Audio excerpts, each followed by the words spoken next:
It is Super Bowl week still. We are talking to Matt Derrick. This is a lot of fun because I'm looking forward to talking to Matt, getting some more information specifically about what's going on down in Arizona, which is where he is right now. And we're going to talk a lot about the injuries, what he's seen so far, and maybe a couple of predictions kind of looking forward to the Super Bowl today on Locked On Chiefs.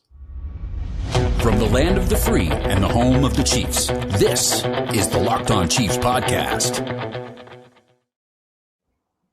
And thank you all for listening today and making Locked On Chiefs your first listen. We are part of the Locked On Podcast Network, your team every day.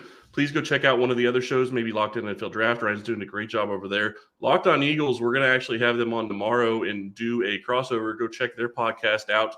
This episode of Locked On is brought to you by Nissan. The only thing more exciting than the big game is the all-new, all-electric 2023 Nissan Ariya. There's only a couple days left until the Super Bowl. Are you ready yet? The Nissan Ariya, the EV for people who love to drive. Learn more at nissanusa.com.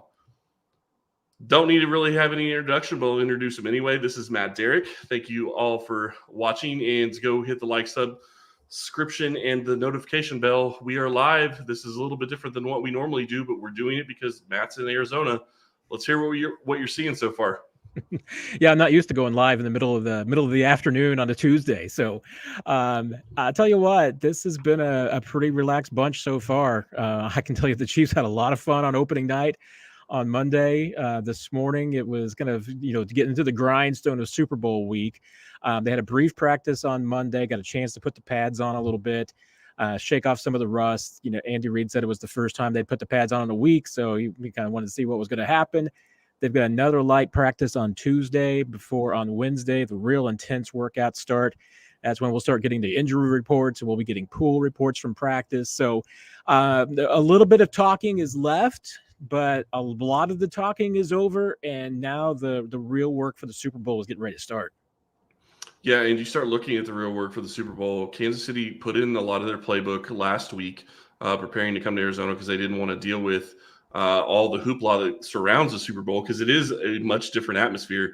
One of the things I heard from NFL Network that I thought was interesting, I think James Palmer said this, that the Chiefs has actually made their meeting rooms almost identical to what they have back home, trying to make the players feel as comfortable as they can, because they know you're not going to be able to make them feel comfortable and at home, which is important right now. Yeah, and the tough thing I think right now at this point in the Super Bowl is that it is kind of loosey-goosey at this point in the week. I mean, there's no doubt. I mean, opening night is a nonsense of its own, and if you embrace it with the right attitude, I think that the players can actually have fun. The coaches can have fun with it. Today it gets a little tighter. Starting on Wednesday, that's when everything starts to shut down a little bit. After Wednesday morning, the Chiefs will only have one more media availability on Thursday morning. After Wednesday morning, it really starts to tighten up. The access to the hotels starts to tighten up as far as who's there. The NFL kind of shuts everything down, and you can kind of lock in. And yeah, you're right. I mean, Andy Reid tries to make this as much a normal week as possible. I mean, there's differences. Obviously, you've got 2 weeks to game plan. So as you said, did a lot of prep work last week. This week is about reinforcing and refining and just refreshing everything. So there's not a lot of installation going on this week. At this point, it's about perfecting the plan. But yeah, they try to replicate everything that they do. And I say this, I mean, I don't know if the Eagles selected everything that they did based on their own schedules and what they like to do. I'm assuming that they did. But the fact that they, as the home team, got to choose when they talk to the media, when they hold practice, and those were the times that the Chiefs didn't want, it's played perfectly right into Andy Reid's hands. I mean, Andy Reid gets to have the schedule this week with his team that he wanted, and it's just like what they do back home in Kansas City. Yeah, and that's kind of fascinating in of itself. You look at what media night was, and all the players that talked, and the coaches, and everybody that was there for media night. What were a couple of the takeaways that you had from that night? Yeah, one, especially was that how much this team's embracing it, because we're talking about, this being a repeat performance, third Super Bowl in 5 years. But remember, 2020 was not a normal Super Bowl. There wasn't an opening night. all of the press conferences were via Zoom. There wasn't the depth of access to the players and coaches that there was, on a usual night. There are players and coaches available to the media who didn't get to talk to the media in 2020 because of the way it was set up. So it's completely different. So you're seeing guys like, I talked to Tommy Townsend earlier today. He was a rookie on that 2020 team in Tampa, but nothing like what he's going through now. I mean, this is kind of a first Super Bowl all over again for those guys who weren't on the 2019 team or additions who have never been to a Super Bowl. Carlos Dunlap's kind of in that category too. I mean, he's wanted to be here forever. It's his first chance, and these guys are having fun with it. I am sure that it is old hat for a couple of the guys, Patrick, Kelsey, hey, Andy, Steve Spagnuolo, EB, they've been here, they get it, they know it, they know the drill. But it's impressed me so far about how comfortable these guys all seem to be. Nobody seems to be, blown away or, they don't seem to be intimidated by the atmosphere. They seem very comfortable, and they're having fun with it right now.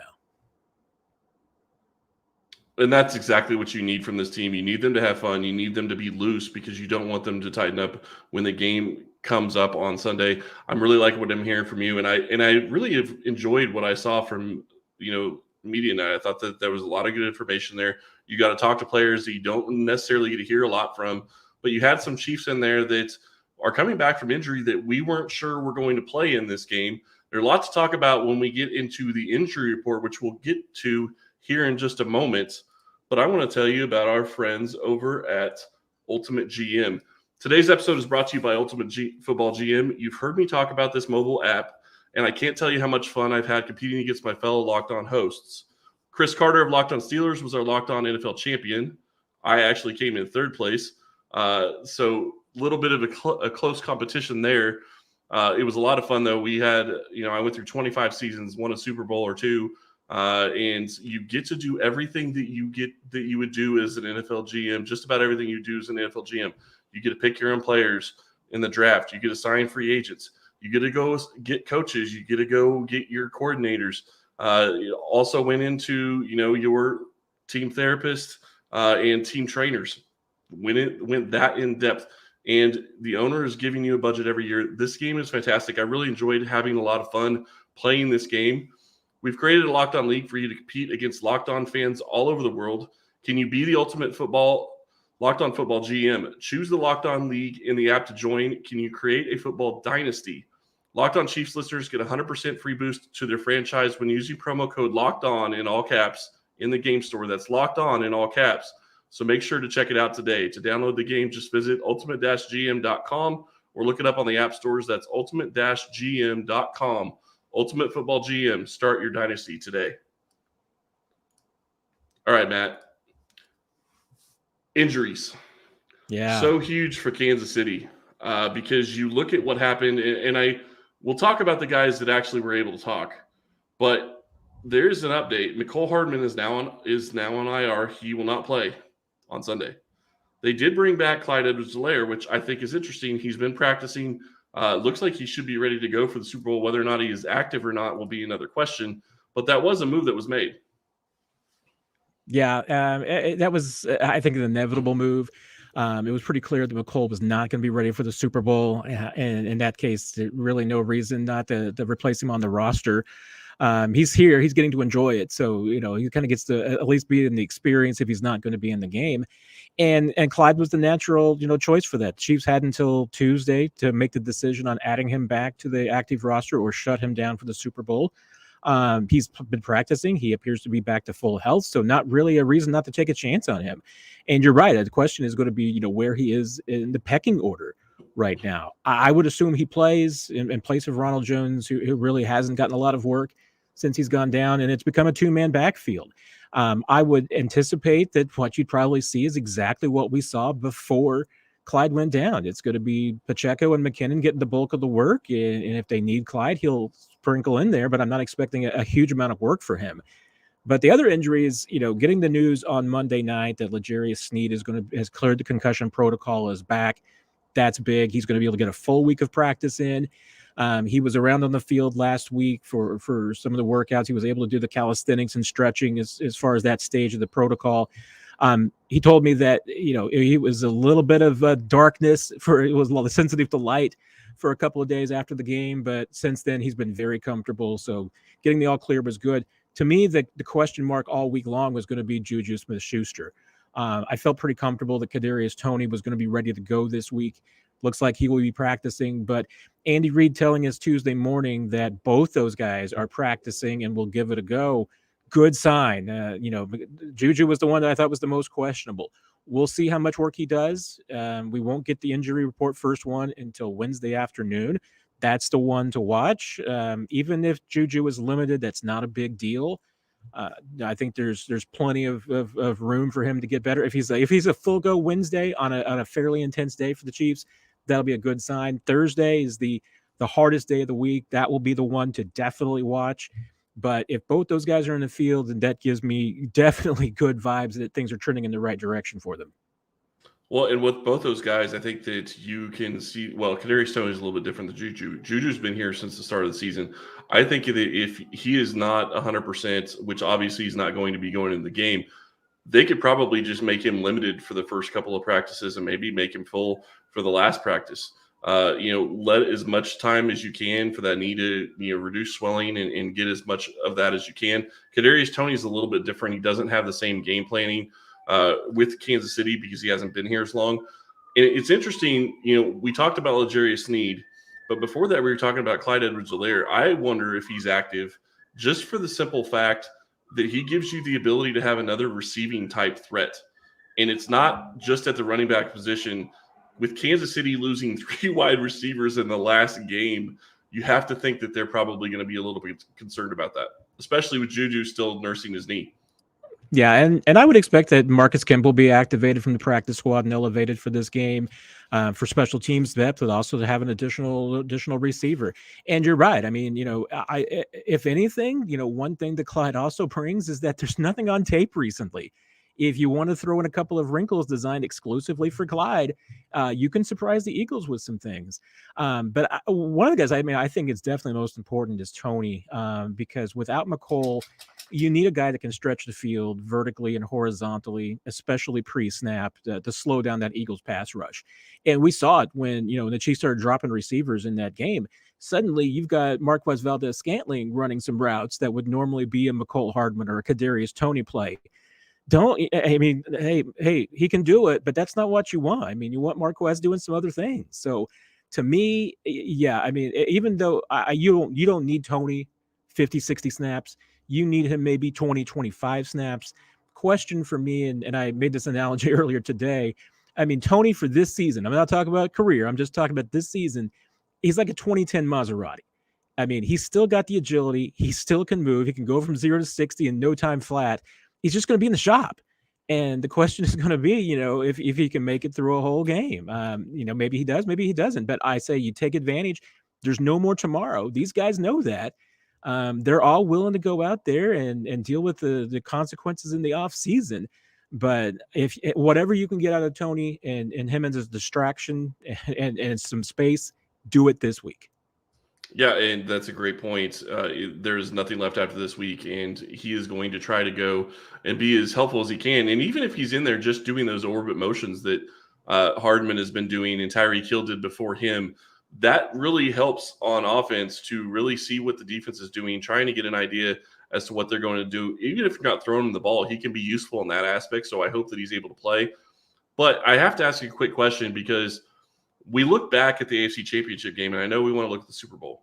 But if Toney doesn't play or he gets hurt, Sky Moore is right back in line to be the punt returner. How big do you think that AFC Championship game and him going in there and getting the punts that he did was for him and his confidence?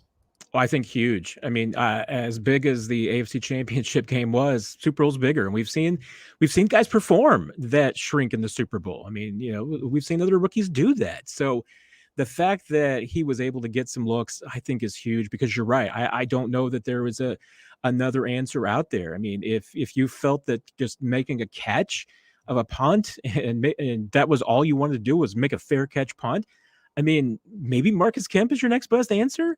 but it's going to be sky if anything happens to Tony. And so, yeah, I think that was huge for his confidence to get those looks out there.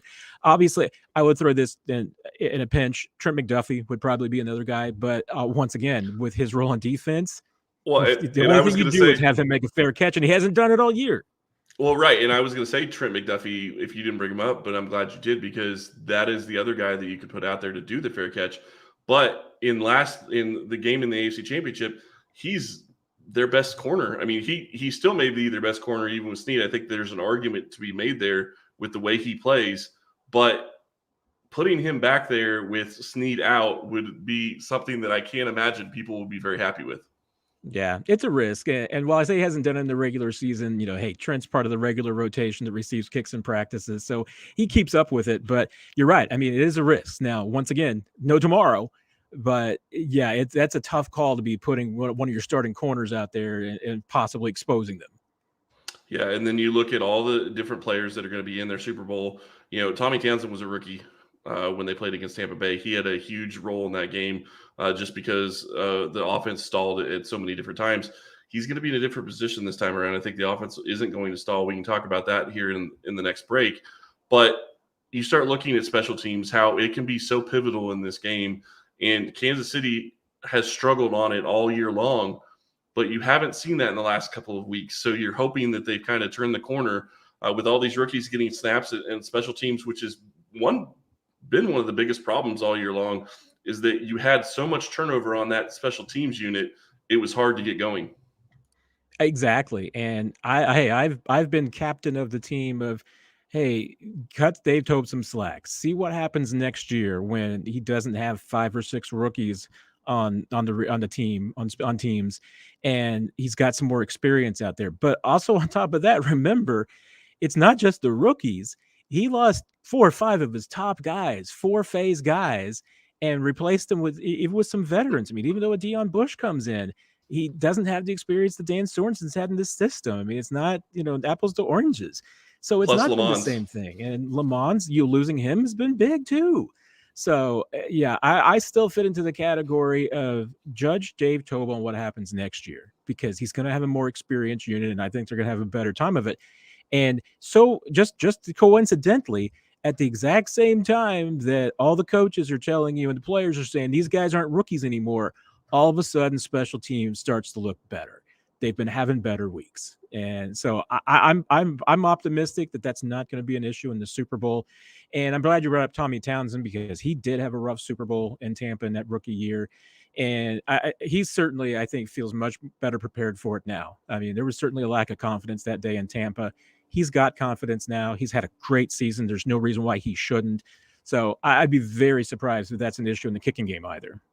Well, and Bucker's had a fantastic postseason so far. He's been lights out and money when it mattered most, kicking that championship field goal to win the game. So I'm really excited about that. And they're playing in, there's not going to be weather issues at this point. So you're in a situation where that's not going to be an issue. So you're not going to be dealing with wind. You're not going to be dealing with any of that. Just go out and do what you know how to do. And I think that that's going to be a good sign for special teams. When we get back, I want to talk some about predictions, looking forward to this game and looking forward to Sunday, and kind of get your thoughts on what you think is going to happen on the field when Kansas City plays the Eagles. But first, I want to tell you about our friends over at PrizePicks.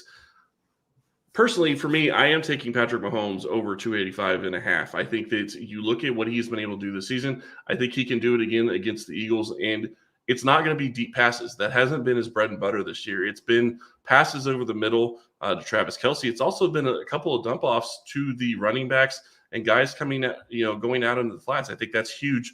And I do think he goes over 285.5 for this game. This is how PrizePicks works. Pick 2 to 6 players, and if they go score more or less than their PrizePicks projection, you can win up to 25 times your money on any entry. No competing against other people. It's just you versus the projections available. PrizePicks offers projections on any sport that you watch: NFL, NBA, Major League Baseball, NHL, PGA, Euro basketball, cricket, and I don't understand disc golf betting, but hey, somebody out there does it, so they cover that as well. Entries can be made in 60 seconds or less. It's that easy. Safe and fast withdrawals, currently operational in over 30 states and Canada. Download the PrizePicks app or go to prizepicks.com to sign up and play daily fantasy sports. First-time users can receive a 100% deposit match up to $100 with promo code Locked On. If you deposit $100, PrizePicks will give you $100. If you deposit $50, PrizePicks will give you $50. Don't forget to enter promo code Locked On at sign up for an instant deposit match up to $100. And I also want to tell you about our friends over at Built Bar. Somebody actually thanked me on the YouTube channel today for suggesting Built Bars. I've seen actually Built Bars being in, showing up on different timelines and Snapchat and whatnot. They are absolutely fantastic. If you've not tried these yet, you absolutely need to go check them out. If you're looking for a delicious treat but don't want all the fat and calories, then you've got to try a Built Bar. What makes Built Bar so good? For starters, they're 100% real chocolate. That is real chocolate. It tastes delicious. They're soft and chewy. They are very good. They come in unbelievable flavors like churro, peanut butter brownie, and coconut almond. And now you don't need to wait to get a box. For years, we've been talking about Built Bar, and you had to go to Built.com to get them. Now you can go to either Sam's Club or Walmart, and you can get a box of Built Bars. That's right. Head to your nearest Walmart and go to the pharmacy section and pick up a 4-bar box of either cookies and cream, double chocolate, or coconut puffs. If you're close to Sam's, run in and grab a 13-bar box of brownie batter and churro. You can thank me later. All right. Lots to talk about when we start going into this game and predictions for this game. Last injury, and really quick, I want to talk about this because you saw him walking around, and obviously he's a full go on the injury report. Nothing really to think about Patrick Mahomes. Where do you think he is going to be in this game injury-wise, percentage-wise? What would you guess? Yeah, and I haven't heard him put a number on it yet. It's going to be less than 100%, but I would bet he's probably somewhere, at least 70 to 90. So maybe put the over under at 79.5% if you can get a betting line on that. But I think he's going to I get the sense certainly that, like I said, he's not going to be 100%, but he's going to be close enough that I think he'll look more like Patrick Mahomes than he did in the AFC Championship game. Once again, I think part of it's obviously healing. I think the adrenaline of the moment, knowing once again, there's nothing to worry about on Monday. He's going to be able to put it all out there. Certainly all the indications are that this injury hasn't been as worse as some of the others he's had in the past. So factoring all of that in, I have very, very little concerns about the ankle being an issue. I don't think it's anything that the Chiefs feel like at this point they have to game plan around. Is it going to make him a step slower? Could he be a little bit less agile on going to the outside? Maybe, but I don't think that is a primary concern. And as a result, I don't think the Chiefs are game planning. I don't think that they are structuring their blocking around the ankle. I think they're going to go out and let Patrick be Patrick. And I'm glad you say it that way because you look back at how he played in the Super Bowl going against the 49ers, who had a fantastic defense at the time, struggled for 3 quarters, ended up, obviously having a monster fourth quarter and leading the Chiefs to a victory. Then you look at the next year where he's going against Tampa Bay with turf toe. You go look at the stats and they don't look very good. But if you go back and watch the game, the way he played in that game, the stats don't do him justice. This QBR doesn't do him justice because he was putting the ball on his receivers, and his receivers in a lot of cases were letting him down. I think you watch how he has started to get to a point where, and I said this talking to Seth Kaiser yesterday, if he doesn't get injured against the Jacksonville Jaguars, I think they hang 40 on him. He looked like he was going to just go off in that game. I don't know that he would have gone off for anything like that against Cincinnati, but I guarantee it would have been more than 23 points with the injury. So I think he's going to have a huge game in this Super Bowl and really show everybody in America who the Chiefs are and who he is. Yeah, I'm with Seth. From that first drive on, that was probably, I think, the best we've seen Patrick Mahomes play in a playoff game. He was locked on from the very beginning. And I think it would have been a boat race if he'd stayed healthy in that game. And once again, you go back to what happened against Tampa Bay. To me, it was, you built up a rationalization that the Chiefs had a chance in that game. When the reality of it is that there was no reason to believe they could win that game with what happened with the offensive line. And it's not just the injuries. That was a fatally flawed unit from the beginning. It was Eric Fisher and Mitchell Schwartz and a cobbled together interior. That wasn't a superstar group by any stretch of the imagination, and no knock on those guys. It's just what it was.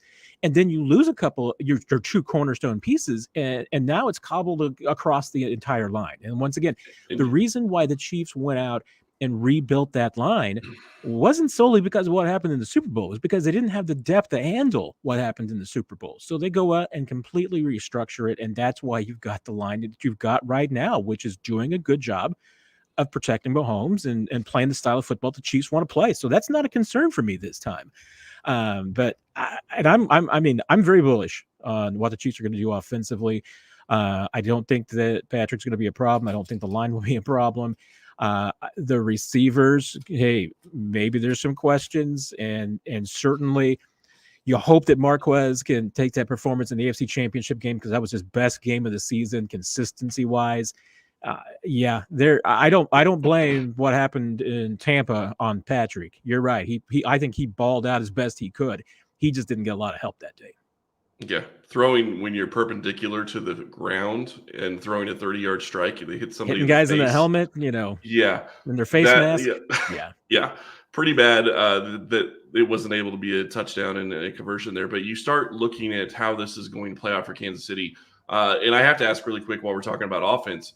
What is your over? If I say 1.5, are you taking the over? And if you are taking over, are you taking way over on number of trick plays or things that we haven't seen from Kansas City on offense this year? Oh, the trick plays on offense, 1.5. I will take the over. Yeah, I think way over or just a little bit. I'm only going to bet on 2, no more than 3 probably. But yeah, I mean there'll be, and it depends on how you define a trick play.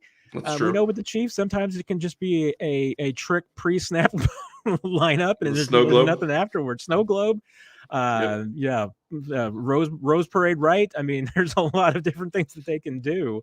But no, I mean, they're gonna have some fun with it. They're gonna do some things that are unexpected, because that's what Andy Reid likes to do. Is he likes to put teams off and get them, off their game, and that's how you do it.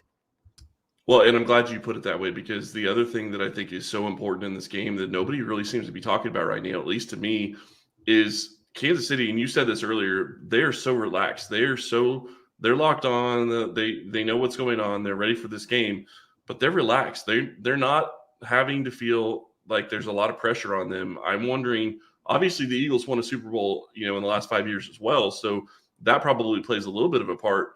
But this team seems very relaxed. I wonder how the Eagles are going to deal with the pressure, because if you look at what they've done on offense, if they aren't able to run the ball, which I'm sure Spags is trying to figure out how to stop or slow down, you put all the pressure on Jalen Hurts. The past couple of weeks, he hasn't shown that he could handle it. And, you look at last week's, or you look at the NFC Championship game, Devontae Smith, that catch was almost 25% of his yards, and it wasn't even a catch. So, I'm really curious to see how that offense performs if Kansas City is able to stop the run. And I'm glad you brought that up, because I think from what I've seen so far, and it's early in the week, I think there's more expectations and there's more focus on the Eagles this week that I'm getting than from the Chiefs. And, I mean, I wouldn't have thought that, in the sense that you're right. I mean, the Eagles were here 5 years ago. It wasn't that long ago. But there's only a handful of guys who are still around from that Super Bowl team. And guys like Hurts, I mean, they're the coaching staff. I mean, they're newcomers to this whole thing. I mean, this is the first rodeo for a lot of them. And, and part of it is certainly Philadelphia's a bigger media market. It's closer to some other media markets that got some attention.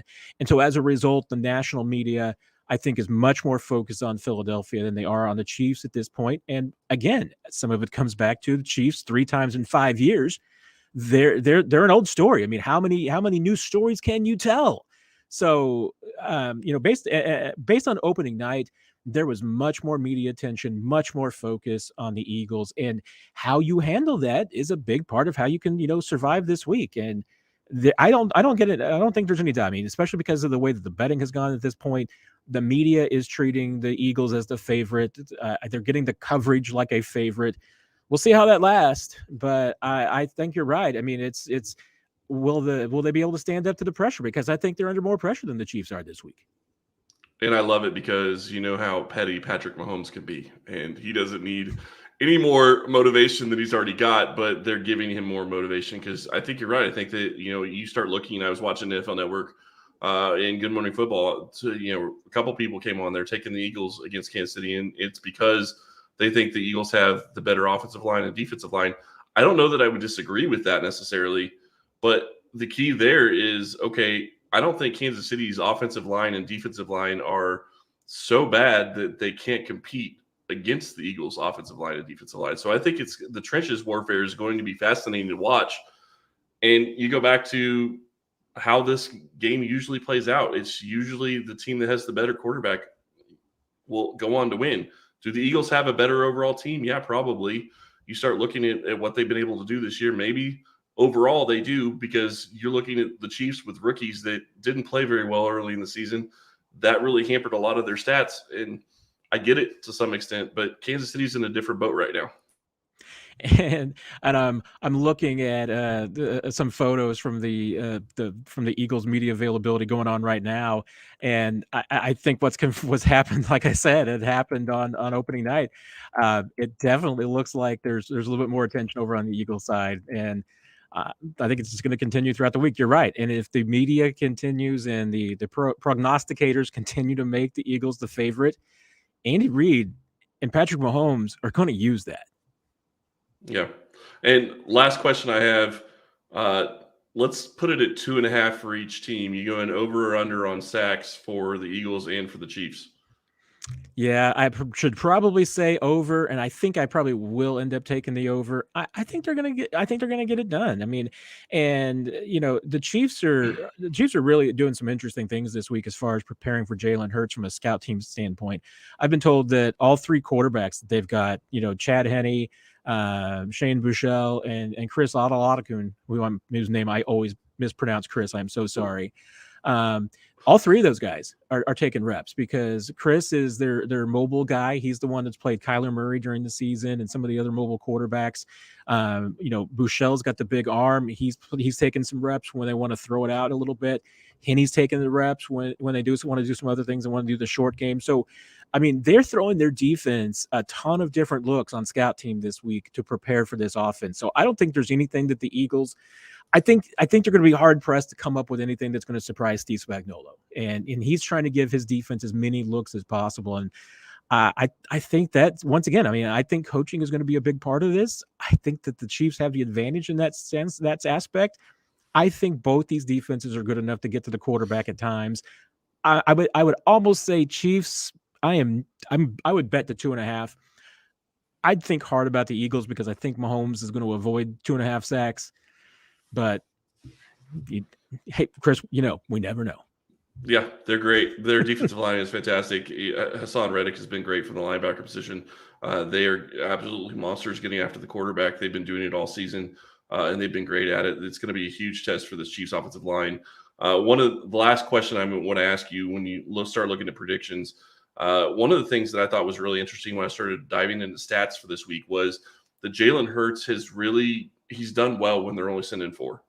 But you start sending a blitzer, his EPA, his ability to get the ball out and be effective as a quarterback really goes down.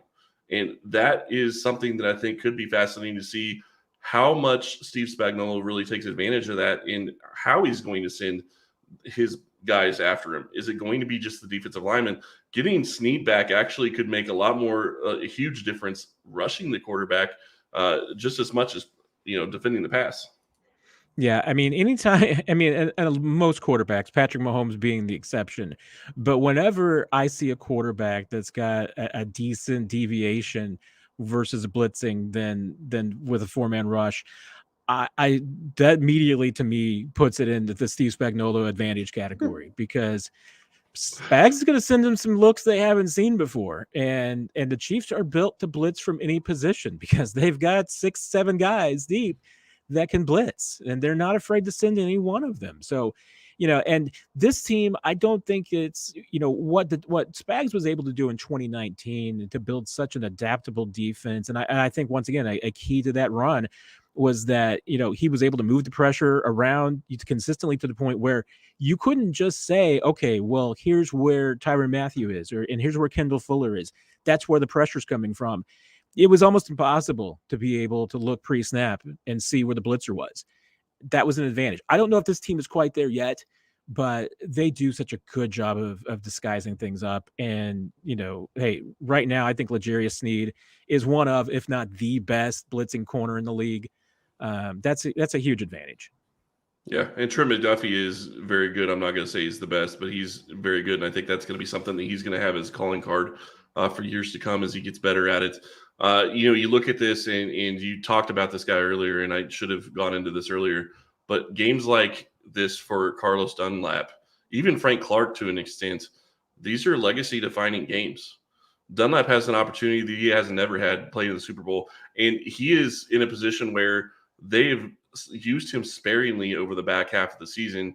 I wonder if he gets more snaps and they try to keep the rotation fresher when you're starting to look at getting after the quarterback, because Dunlap could have a big impact in this game. Yeah, Brett and Gabe brought it up in the chat, and I'm glad that they did. I'm with you. I mean, I think that this could be a big game for Carlos. There's no doubt he's going to be one of the hungriest, if not the hungriest guy on the field, because he came to Kansas City and said he wanted to do three things. He wanted to get his 100th sack. He's got it. He wanted to make the playoffs. Got it. Wanted to win the Super Bowl. To him, mission is not yet accomplished. I mean, he's talking about this week. I mean, and he said, hey, 2 out of 3 is great, but he wants 3 out of 3. And not only that, I mean, he's been a good influence on the rest of the team, because he's telling the rookies and the new guys who've never been to a Super Bowl before, relish it, because you don't want to be, the guy that's in his 30s and looking back and wishing that, you could have gotten to more and that you could have won a big game. He's the message to all the younger guys about being hungry for this one. And don't get me wrong, he's a popular guy. There are a lot of guys on this team who want to win for Carlos. But another point that I thought was interesting that Carlos brought up today, because I think it goes to the way that the Chiefs have built their roster over the last few years and some of the moves that they have made that maybe didn't work out. And you've seen some players complain. We've seen some veterans who came in and then said, well, I didn't get the playing time that I wanted. Carlos is very clear. He said when he came into training camp with the Chiefs, he met with Andy Reid and Brett Veach midnight the night before he signed, and they flat out said, here's going to be your role. Here's what you're going to do. And he said they fulfilled every promise. To me, when Chiefs bring in these veterans, they do make promises to them, but it's a two-way street. It's not only the Chiefs are going to give you the opportunity, but you got to take advantage of that. And I think the Chiefs had some veterans in the past who didn't. Carlos has taken advantage of that. He's put himself into this position, and there's no doubt. I mean, this guy wants a big game on Sunday. And I love what you said about him and what his message that he can take to the young players. But I think the thing that I think is so fascinating and I love even more is Frank Clark it's such a special dichotomy between those two, because Frank Clark's been here. He knows what it's like. He knows what's going to happen. And he is a big game player. He has shown over the years most number of sacks. I mean, he's third in the league in sacks since '82 in the playoffs. This is going to be his time. He's got a little bit of a different message to those players, to those young guys. Not necessarily the same of, relish it, but be ready to go and be ready to go hard. And I think that that's going to be fascinating to see how these young guys take what they're dealing with right now. All these rookies that are playing, you got 10 rookies that are going to be playing in this game. That's a huge number of rookies to be playing in the Super Bowl. And Kansas City is one of the youngest teams in the NFL. They are built to come back year after year after year at this point, because they've already kind of retooled and did what they needed to do. And now you're going to be in a situation where you think that that's probably going to be moving forward. Matt, thank you so much for coming on today. Really appreciate it. And I hope you're enjoying your time in Arizona. Looks like the weather's pretty nice where you are right now. So enjoy your time there. And we will talk to you after the game on Sunday. Thank you all for listening today. And we will be back tomorrow.